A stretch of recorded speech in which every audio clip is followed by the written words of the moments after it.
안녕하세요. 라이프노트입니다. 오늘은 이 비상금에 대해서 이야기를 해보려고 하는데요. 비상금이라고 하면 뭐 남편이 와이프 몰래 숨겨놓는 돈 뭐 이런 거 말고요. 우리가 정말 살아가면서 비상시에 필요한 돈, 얼마가 적당할까라는 겁니다. 비상금은 내 돈을 지키기 위한 돈이다라는 것을 알아야 할 겁니다. 여러분 돈을 벌기 전에 꼭 먼저 해야 하는 게 뭔지 아시나요? 대부분 이렇게 물어보면 이렇게 대답하죠. 투자부터 해야 하죠. 뭐 주식, 코인, 부동산 이런 것부터 빨리 시작하는 게 맞는 거 아닌가요? 라고요. 그런데 현실은 조금 다릅니다. 돈을 벌기 전에 먼저 돈을 잃지 않는 구조를 만들어야 한다는 점인데요. 왜냐하면 우리가 인생에서 돈을 가장 많이 잃는 순간은 투자를 잘못해서가 아니라 급하게 돈이 필요할 때가 많거든요. 그때입니다. 갑자기 아프고, 갑자기 직장을 그만두게 되고, 갑자기 가족에게 일이 생기고, 이럴 때 현금이 없으면 선택지는 딱 세 가지입니다. 대출, 카드 할부, 그리고 투자 자산 손절이죠. 이게 반복되면 어떻게 될까요? 열심히 모은 돈이 아니라 평생 빚만 관리하는 인생이 될 수도 있다는 겁니다. 그래서 오늘 이야기할 주제는 단순한 저축 이야기가 아닐 것 같습니다. 오늘의 핵심은 딱 하나죠. 우리가 비상금에 몰래 꼬불쳐 두는 돈, 아니면 저금 개념으로 생각하는 경우가 많은데, 비상금은 돈을 불리기 위한 그런 수단이 아니라 돈을 지키기 위한 최선이자 최소의 대비책이다라는 점입니다.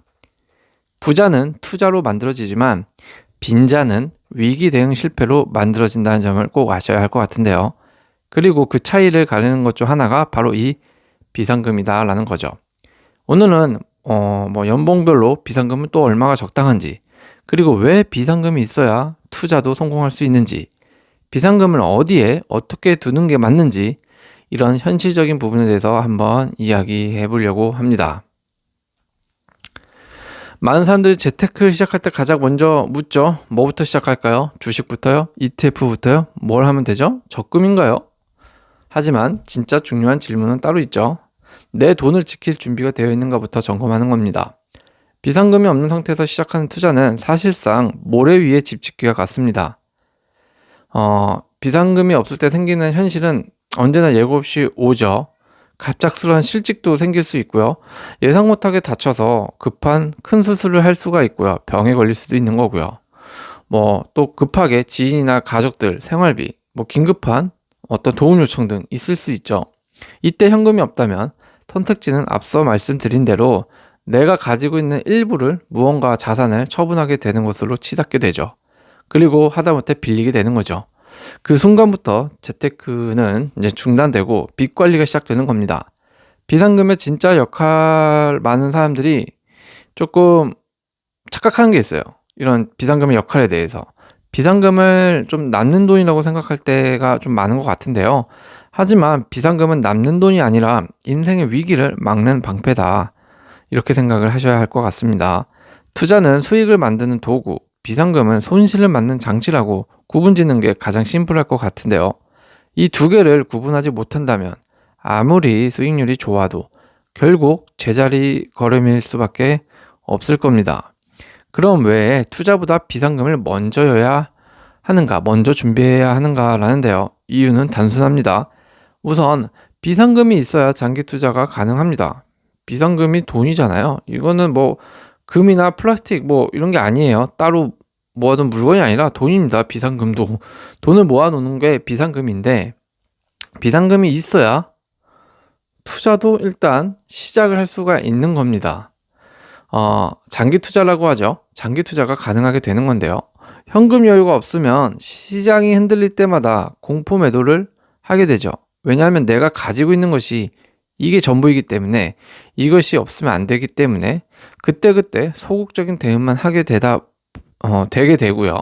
또 이는 곧 자산을 잃는 어떤 대응 과정으로 이어진다라는 거죠. 두 번째로는 비상금이 있어야 선택권이 생긴다라는 겁니다.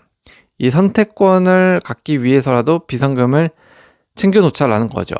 돈이 없으면 아파도 참아야 되고요. 정말 어쩔 수 없이 노동을 해야 되는 회사, 실은 회사도 못 그만두고 일을 해야 될 때도 있고요. 비상금은 어떤 삶의 브레이크를 잠시 걸어서 내 삶을 회복할 수 있도록 돕는 역할도 할 수 있다는 점을 알고 있으면 좋을 것 같습니다. 세 번째로는 비상금이 있어야 또 빚을 막을 수 있다는 겁니다. 대출은 위기를 해결해 주는 게 아니라 위기를 연장시킬 뿐입니다. 그리고 연장되어 있는 위기는 어느 순간 쌓여서 결국 자신의 삶에 숨통을 조이는 도구로 작용될 수 있다는 점입니다. 정리하면 재테크의 순서는 이렇게 가야 되죠. 비상금부터 모으고, 그리고 조금 자산 상태가 안정이 되면 그제서 투자를 시작하는 거죠. 그 다음에 성장 단계로 발전하는 겁니다. 이 순서를 거꾸로 하면 아무리 열심히 벌어도 돈은 늘 불안정하게 되고요. 제자리 걸음이 될 확률이 높아질 겁니다. 많은 사람들이 돈을 모으지 못하는 이유를 소득이 적어서라고 얘기를 많이 합니다. 하지만 실제로 재정이 무너지는 순간을 보면 대부분 소득 문제가 아니다. 소득 문제가 아니라 위기 대응 실패다라는 거죠. 그리고 그 출발점에는 항상 하나가 빠져 있습니다. 바로 비상금이죠. 비상금이 없을 때 반복되는 4가지 실패 공식이 있는 것 같아요. 그 첫 번째가 뭐냐면 갑작스런 지출로 인해서 어떤 카드부터 꺼내서 쓰게 된다는 거죠. 병원비, 차량 수리비, 경조사비, 현금이 없으면 가장 먼저 손이 가는 건 신용카드입니다. 이때부터 지출은 비용이 아니라 부채가 되는 거죠. 두 번째로는 생활비 부족으로 인한 대출이 이런 대출이 일상이 되는 패턴 있죠. 급여일 전 며칠 생활비가 부족해서 마이너스 통장을 쓰기 시작한다든지, 또 이런 거는 또 일시적 위기가 아니라 상시 적자 구조로 변하게 됩니다.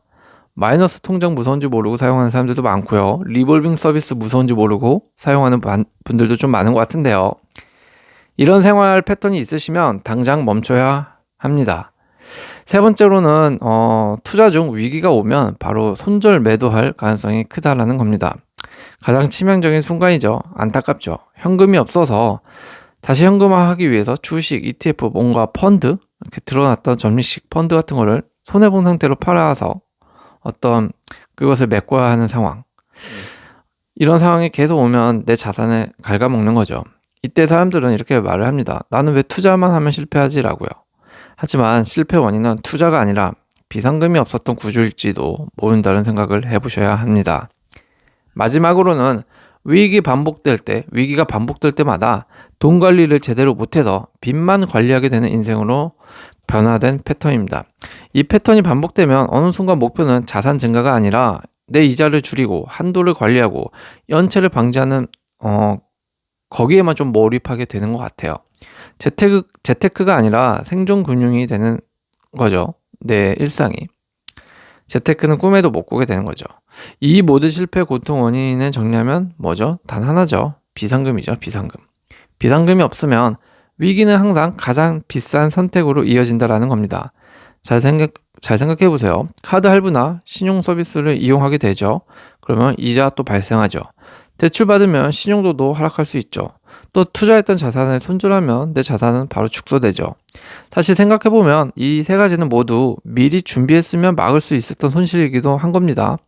그래서 비상금이 필요한 이유는 조금 단순한데요. 위기 상황에서 그냥 대출을 막고 손절을 막고 나에게 선택지를 지켜준다라는 겁니다. 이렇게 심플한 비상금의 역할을 모르고 그냥 무작정 투자만 하는 부분이 있는데요. 비상금은 돈을 불리는 도구가 아니라 돈이 새지 않게 막아주는 구조라고 봐야지 좀 더 명확하게 의미를 부여할 수 있을 것 같습니다. 비상금을 얼마나 모아야 하나요? 라고 물어볼 때가 있을 건데요. 그러면 얼마나 모아야 할지 고민이 된다면 가장 쉬운 기준은 연봉 기준표를 통해서 생각을 해보면 될 것 같아요. 전문가들이 말하는 공식을 좀 단순화해서 정리한 건데요. 이 비상금은 그러니까 연봉의 10에서 20% 또는 최소 3개월에서 6개월 생활비가 적당하다고 합니다. 저도 이 말에 좀 동의를 해요. 특히 연봉의 1, 20%보다도 계산하기 쉽게 그냥 최소 몇 개월 생활비, 이게 조금 저는 더 맞는 것 같은데요.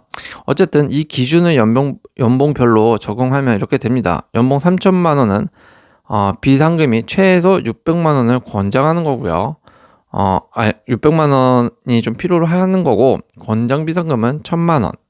이렇게 쭉쭉쭉쭉 연봉이 높아질수록 최소 비상금과 권장 비상금이 올라가게 되죠. 사실 이 금액은 단순한 저축 목표가 아닙니다. 실직, 큰 수술과 같은 병원비, 사고로 인한 갑작스러운 지출을 막아주는 최소의 안전선으로 뭔가 쓰기 위해 필요한 돈이다라는 건데요. 특히 가족이 여기서 있다면 이 기준의 1.2배에서 1.5배 이상을 준비하는 게 현실적인 전략으로서 좀 추천을 드립니다.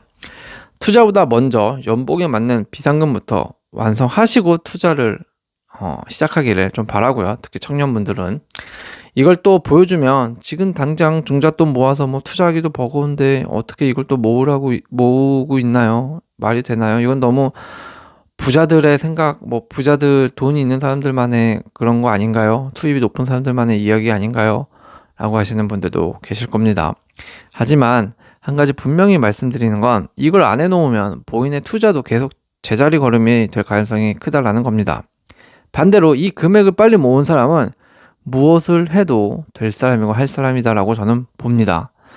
정말 할 게 많다고요? 많습니다. 할 게 많은데 지금 젊다는 이유로 뭔가 밤낮으로 금요일마다 주말마다 술집 가서 친구 만나서 유흥을 즐길 때가 아닙니다. 그러고 살기에는 인생이 매우 짧습니다. 부족하고요. 이 점은 명심했으면 좋겠고, 특히 청년분들이라면 지금 내가 20대 뿐이 안 되는데요, 사회초년생인데요 라고 해도 그분 월급의 일부를 꼭 떼서 나만의 비상금을 준비하시길 바라겠습니다. 정말 간곡히 부탁드립니다. 그럼 비상금은 어디에 보관해야 될까라는 다음 질문이 나오게 됩니다. 이 돈 어디에 넣어두는 게 제일 좋을까요? 라는 건데, 이때 가장 많이 하는 실수가 수익률부터 따지는 겁니다. 하지만 비상금의 목적, 이 목적을 잘 생각을 해봐야 됩니다. 비상금은 돈을 불리는 자금이 아니라 위기 때 바로 꺼내 쓰는 안전자금이다라는 성격을 분명히 해야 되고 이해를 해야 합니다. 그래서 비상금 보관의 3대 원칙이라고 한다면 비상금 둘 곳을 고를 기준을 딱 3가지로 정하면 될 것 같아요. 뭐냐? 첫 번째가 언제든 바로 쓸 수 있어야 된다라는 거죠. 현금화가 쉬워야 돼요. 갑자기 병원, 생활비 부족할 때 당장 현금 빼서 쓸 수 있는 현금화가 필요하고요. 현금화를 바로 할 수 있어야 되고요. 두 번째로는 원금이 흔들리면 안 된다라는 거죠. 비상금은 투자금이 아닙니다. 다시 한번 말하지만 투자가 아니에요. 시장 상황에 따라 오르내리는 자산에 두면 정작 필요할 때 손해보고 꺼내야 하는 상황이 되기 때문에 절대 투자금과 비상금을 구분할 줄 알아야 합니다. 세 번째로는 바로 관리가 단순하고 쉬워야 합니다. 관리가 쉬워야 합니다. 비상금은 복잡할수록 꺼내 쓰기 어렵고 그만큼 대출로 버티게 될 가능성이 커집니다. 그래서 가장 현실적인 비상금의 보관처 1순위가 CMA 계좌라고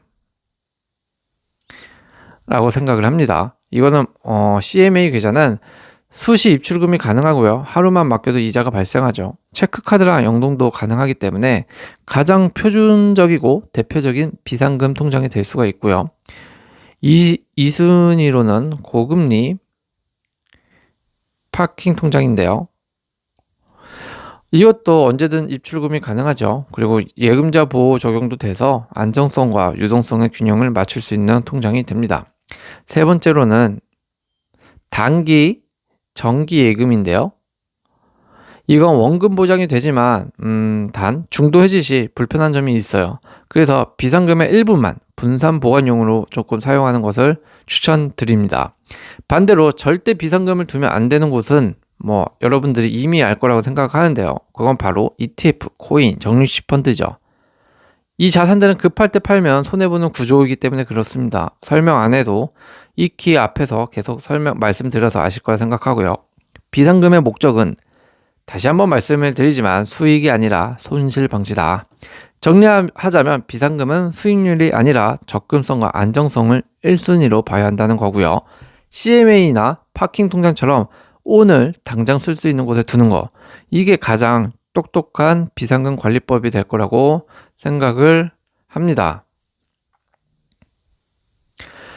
그럼 제가 이렇게 비상금을 앞서서 설명을 드렸지만 여전히 비상금을 적금이나 예금과 동일하게 보는 분들이 있습니다. 그래서 비상금에 대한 오해를 조금 짚고 넘어갈 필요가 있을 것 같은데요. 첫 번째 오해가 바로 이거죠. 비상금이 너무 많으면 손해 아닌가요? 라는 건데요. 대답부터 해드리면 절대 아닙니다. 비상금은 투자금이 아니라 보험과 같은 것이라고 생각하면 될 것 같습니다. 쓰지 않으면 다행인 거고요. 필요할 때 바로 쓸 수 있으면 그 자체로 이미 역할을 다 했다라고 보면 될 것 같아요. 두 번째로는 비상금에 대한 오해로는 적금이 있을 수가 있는데요. 이게 적금이 있는데, 예적금이 있는데 이게 비상금 아닌가요? 라고 말을 하시는 분들이 있어요. 이것도 대답부터 해드리면 아닙니다. 적금은 중도 해지 리스크가 존재하고요. 하지만 비상금은 언제든 꺼냈을 수 있어야 하기 때문에 해지 수수료나 손실 걱정이 없어야 한다는 점을 구분해야 합니다. 세 번째 오해, 자주 하는 질문으로는 대출 한도가 있는데 비상금 없어도 되지 않나요? 이렇게 묻는 분들도 간혹 계세요. 절대 아닙니다. 비상금은 내 돈이고요. 대출은 남의 돈입니다. 이 구분을 명확히 해야 합니다. 위기 상황에서 빚부터 쓰는 구조는 재정 위기를 더 키울 뿐이죠. 비상금이 있어야 투자도 소비도 인생 선택도 할 수 있다는 겁니다. 오늘의 핵심 결론은 심플할 것 같아요. 비상금을 모아서 내가 모은 돈이나 투자금을 대비하고 지키자는 건데요. 우리는 흔히 부자가 되는 법을 이야기합니다. 어떤 주식이 오를지, 어떤 부동산이 유망한지, 어디에 투자해야 수익률이 높은지.